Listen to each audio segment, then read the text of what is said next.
The original Wii Sports was the perfect pack-in game because it really summed up everything that the Wii was about. It was easy to grasp, but it had enough of a hook to it to keep people coming back whether they played 1,000 games or just one.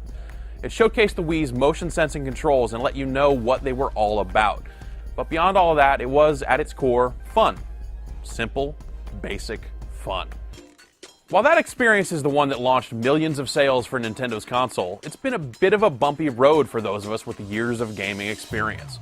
As developers chase after the millions of Wii owners who don't have a lot of hours spent with more traditional games, we've seen tons of games that attempt to duplicate the simple successes of Wii Sports.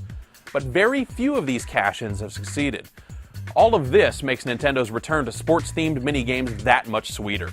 Wii Sports Resort offers more variety and a bit more complexity without alienating that family up the street who only bought a Wii because they love bowling.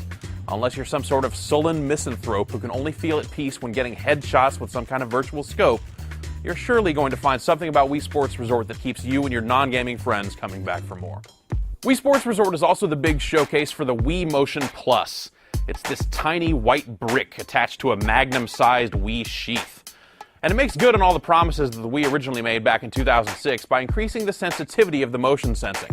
Rather than the big, dopey, broad strokes you've seen previously, the Motion Plus allows for something that more closely mirrors your real-world movements in-game. It's probably the most noticeable in the sword fighting game, where you have to swing at multiple angles to get around your opponent's defense. The sword stuff ended up being my favorite game of the lot, actually. It just feels right.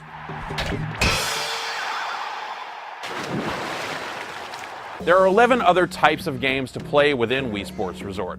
Odds are you won't love all of them. Me, I found canoeing, cycling, frisbee, and power cruising to be my least favorite. Canoeing is just kind of tedious. Cycling doesn't replicate the act of riding a bike very well. Frisbee seems really cool, but I'm just awful at it. I can't. Dog it'll never catch it. And as much as you want power cruising to be the second coming of Wave Race, it's never going to be the second coming of Wave Race.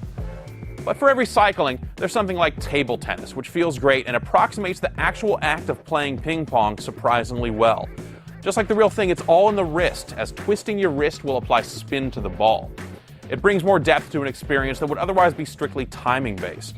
There's also archery, where you draw the nunchuck back like you're drawing a bow, take aim, and fire in a variety of situations. As the wind increases and your targets start moving, this becomes pretty tricky. The basketball game is mostly a three-point competition that feels like it rewards proper jump shot form. There's also a variant that lets you play 3-on-3.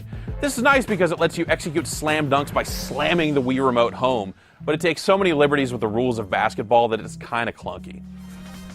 Golf and bowling both appeared in the original Wii Sports, and they're back in Resort. The main differences I noticed is that bowling felt a lot easier because you now have a higher level of spin control on your shots. That same wrist twisting made golf a lot harder for me at first. I probably spent 30 minutes or so just slicing shots into the rough before working out the kinks in my faux swing, keeping my wrists straight, and getting a good feel for how much power is enough power.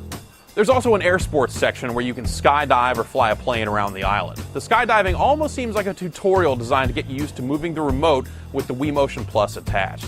The flying is interesting because it lets you see the whole island where every event takes place.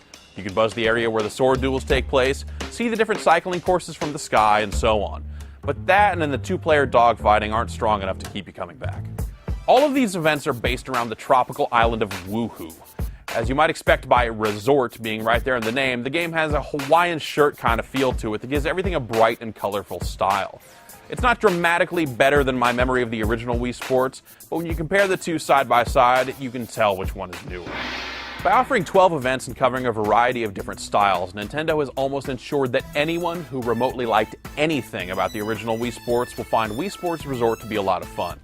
On top of that, it's still just as accessible as the original was, making it a great choice if you're looking for games to play with people who don't play a lot of games. You know what? It doesn't even need that layer of qualification. Wii Sports Resort is great.